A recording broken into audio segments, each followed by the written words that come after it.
This is Sarah Cage Richter, and I am joined by my co-host, the king of the codification, Adam Olsen. And today's very special occasion is a reunion between past friends, Robby and Caroline, who taught us Cecil in one of our very first episodes. Welcome back, y'all. Thank you. Our first guest ever, actually, I think. I think you're right, yeah.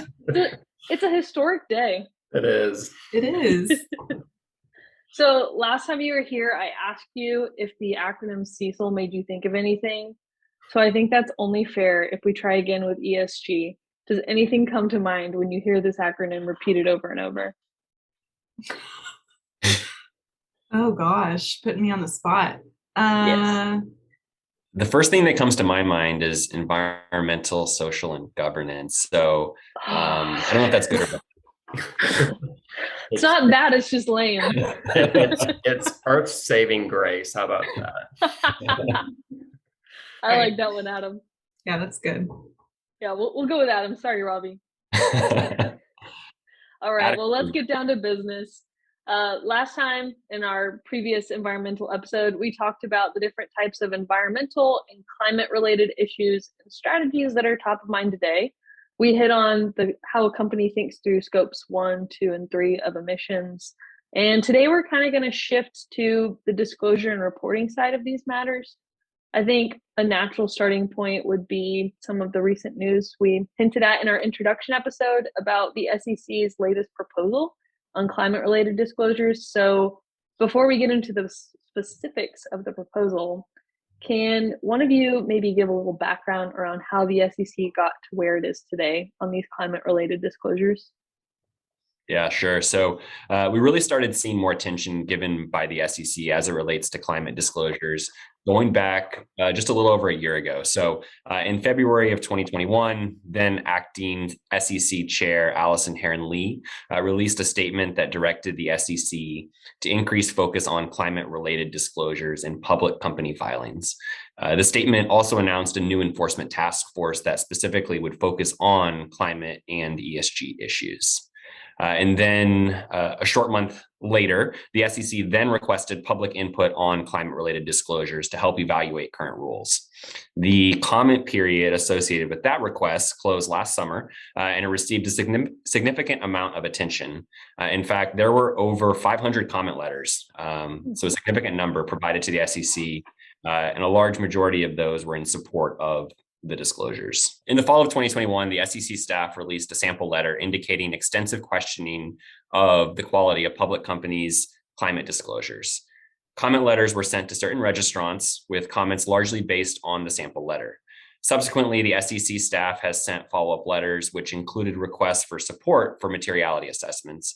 And to date, the related correspondence with nearly 30 registrants, and that totaling around 160 comments across those 30 registrants, has been made public. So it's available for anyone to go and see. All of these were clear indications the SEC was moving towards standardizing the requirements around climate-related disclosures and other related matters in filings.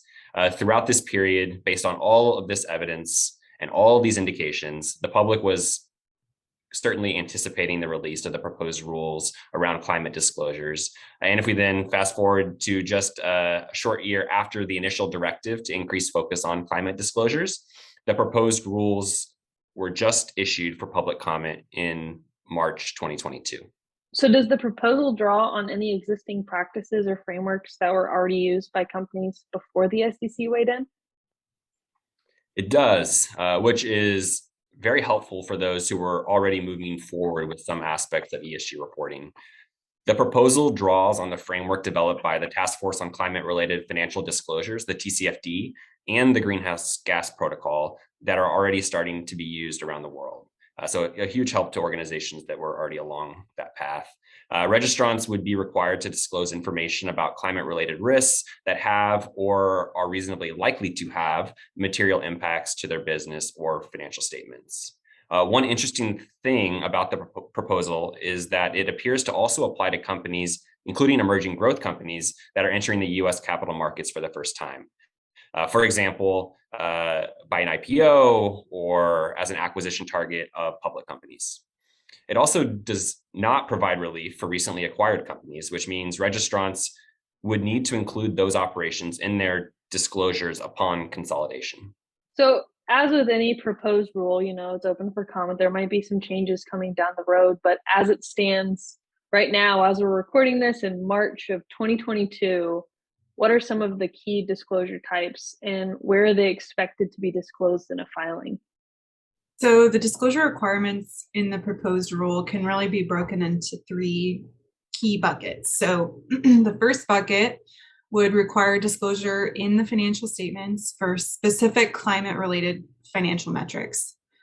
The second bucket would require disclosure in a section separate from the financial statements in the filing and would relate to GHG emissions.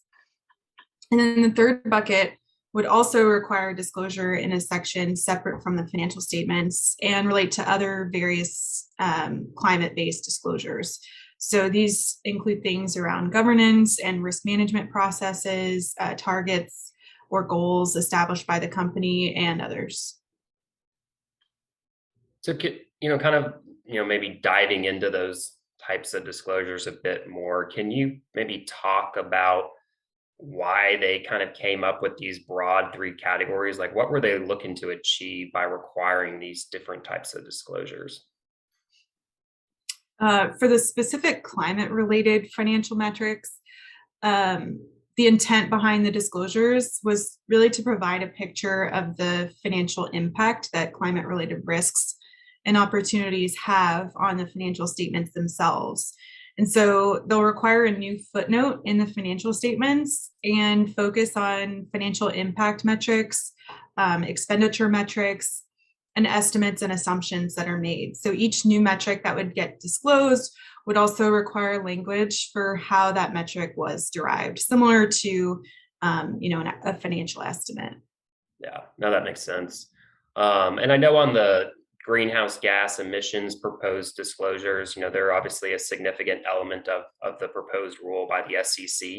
Did they provide any guidance on maybe the method for how you would calculate those amounts to disclose? Is there any guidance around preparation of those disclosures? Yep. So as we alluded to earlier, in practice, the most common reference point for the calculation of GHG emissions is the guidance of the Greenhouse Gas Protocol, or the GHG Protocol. This is acknowledged in the proposed rule, which provides definitions that essentially mirror those in the GHG Protocol. So the GHG Protocol provides methodologies to measure emissions, but they're not required to be used. So the SEC really wanted to provide some flexibility and in measurement methods that can be used, and those may evolve over time as well. Okay, well, that's helpful to at least know that there's at least some direction and similarities with what companies may have already been seeing. When I think about the emission disclosures, there's complexity obviously involved in getting the information, preparing those, and pulling all that together. One thing investors may be concerned about is just the reliability of what ultimately gets disclosed. So how did the SEC intend within its proposed rule for those, greenhouse gas emission disclosures to be, factual, accurate, reliable to users of the financials? Yeah, I can take this one. So as part of the proposed rule, the GHG disclosures for Scope 1 and Scope 2 emissions would be subject to a level of assurance. And the requirement is, under the proposed rule, is phased in depending on the registrant's filer status, and the level of assurance would also be phased in over time. So starting with limited and then reasonable assurance being phased in. Yeah, no, that's helpful to hear that obviously there's going to be some attestation element to the proposed rule itself. And maybe just for our listeners to understand, I think we're all familiar with audit concepts and review concepts, but maybe not as much under the attest standards. So just to like compare and contrast, I guess, rather, between limited and reasonable assurance. So limited, assurance under the attestation standards is essentially just expressing a conclusion about whether there are any material modifications that should be made to any metrics. And so you can kind of think about this, by analogy to the level of assurance you might get from someone performing review procedures over financial statements. And then, a higher level of assurance is obviously reasonable assurance, and that's really an opinion on the matter itself. And so for financial statement users, we're all familiar with an audit, and so reasonable assurance is, can be viewed as an equivalent to an audit opinion as well. Did the rule itself actually talk about who would perform these types of engagements that would provide this level of assurance over the disclosures, or maybe what professional standards the assurance level would be provided under? Yeah, so I'll take the second piece first. So the proposed rule notes that any publicly available attestation standards would be acceptable. For example, the AICPA's attestation standards are ones that are likely to be used. The provider of the attestation would need to be a party that has the relevant experience and competency in the space, and clearly need to be independent of the registrant and its affiliates. So with that said, the provider under the proposal would not have to be a registered public accounting firm, but they may be as well. Okay, that's helpful. So what about scope 3 emissions? I don't think we heard a lot about requirements around those. Are there any requirements for the scope 3 emissions to also have a level of assurance? I know scope 3 is obviously some of the more challenging and complex ones to really get your hands around. Yeah, that's right. And in the current proposal, no. In fact, scope 3 disclosures would only be required by the registrant if material, or if the registrant included a scope 3 GHG reduction target or goal. Small reporting companies, so SRCs, are exempt from scope 3 disclosures altogether, in addition to that. And so you mentioned the word "if it's material." Did they speak at all about how materiality is viewed as it relates to these types of disclosures? Is there any thresholds or qualitative, quantitative factors that need to be considered when thinking about materiality? The proposal includes bright line materiality thresholds for metrics that would be disclosed in the financial statements. The SEC indicated that materiality, for purposes of the proposed reporting and disclosure rules, would be viewed consistently with the interpretation of materiality set out in the securities laws. This means information is material when there is a substantial likelihood that a reasonable investor would consider it important in making an investment decision, or if omitted, it would have significantly altered the total mix of information made available. Registrants would need to thoroughly and objectively evaluate the total mix of information, considering all relevant facts and circumstances surrounding any climate-related risk, including both quantitative and qualitative factors, to determine whether the climate-related risk is material. There's some broad strokes there with those words. A lot of judgment again, I think. Not a lot of specificity. I'm sure we'll watch that one closely as the comment period comes to a close later this year, spring of 2022. But for now, let's switch to those maybe preparing disclosures today under existing frameworks or guidelines. Can you give us an introduction to different units of measurement commonly used out there around emissions and what each of them actually means? When we talk about greenhouse gas emissions, you typically hear the term carbon dioxide equivalents, or CO2e. So under the GHG protocol, companies are actually required to disclose emissions broken out separately into the 6 Kyoto Protocol greenhouse gases. But when you present and aggregate the total greenhouse gas emissions, companies need to combine the various greenhouse gases into equivalent units of carbon dioxide. And this is based on what's called the global warming potential. So each greenhouse gas has a standard global warming potential as a multiplier of CO2, which allows companies to combine and compare the various greenhouse gases based on their degree of harm to the atmosphere. So, for example, the global warming potential for methane is 25. So the emissions of 1 million metric tons of methane is equal to 25 million metric tons of CO2. So we don't want to get too technical, but we just wanted to give a sense for what CO2e or CO2 equivalents are in the context of actually reporting GHG emissions. So what methodologies are used in practice to calculate and disclose those metrics? As you can imagine, there's multiple methodologies used in practice. So companies have flexibility in how they calculate emissions because each company is going to have specific operational considerations or limitations from what data is available. So generally speaking, though, GHG emissions can be calculated by directly measuring the activity or the consumption of a particular energy source, and then multiplying that activity by an emission factor. So emission factors are essentially averages that are based on extensive data sets in any particular region. And they're published by various governmental and non-governmental environmental agencies.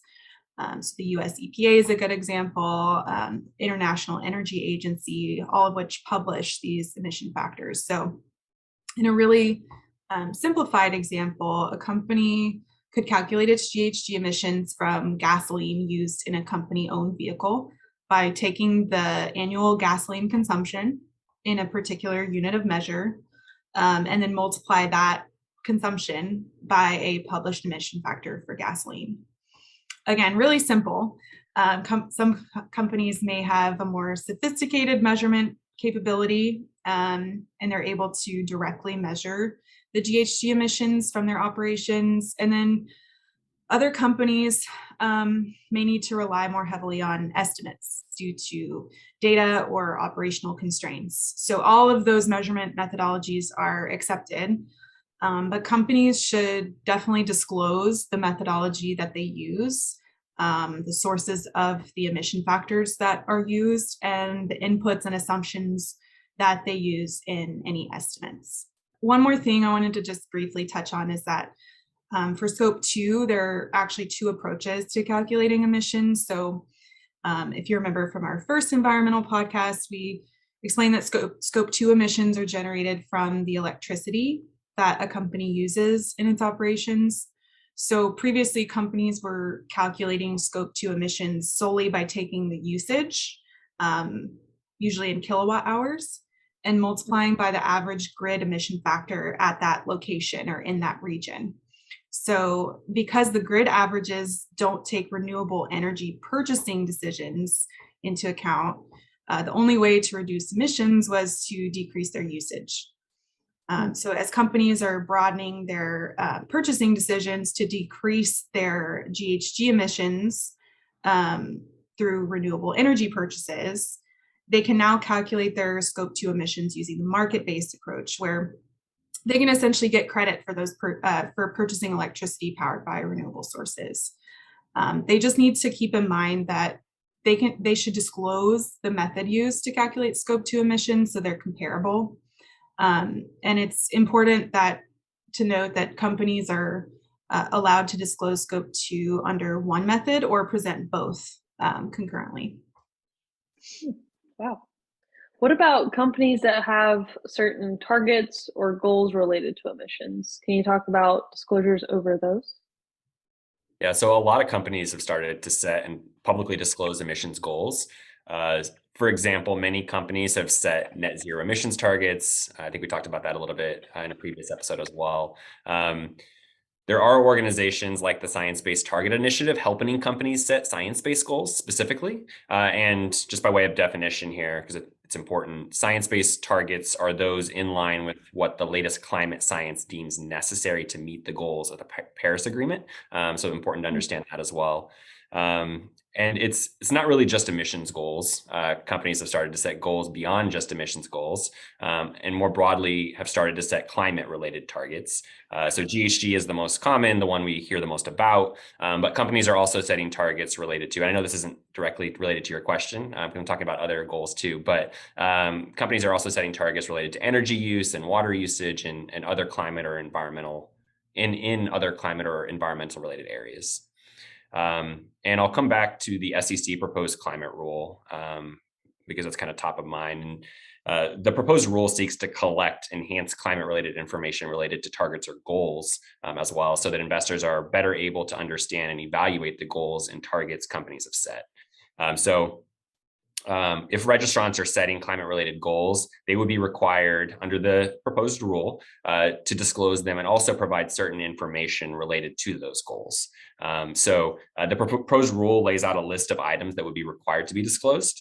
So it's things like the scope of activities and emissions included in the target, the unit of measure, including whether the target is absolute or intensity based, the defined time horizon by which the target is intended to be achieved, and whether the time horizon is consistent with one or more goals established by a climate-related treaty, regulation, policy, those sorts of things.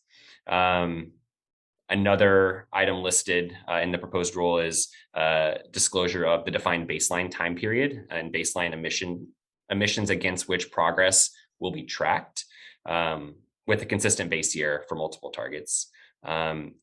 Any interim targets set by the registrant, and then finally, how the registrant intends to meet its climate-related target or goals. So a number of different requirements associated with targets laid out in the SEC's proposed rule.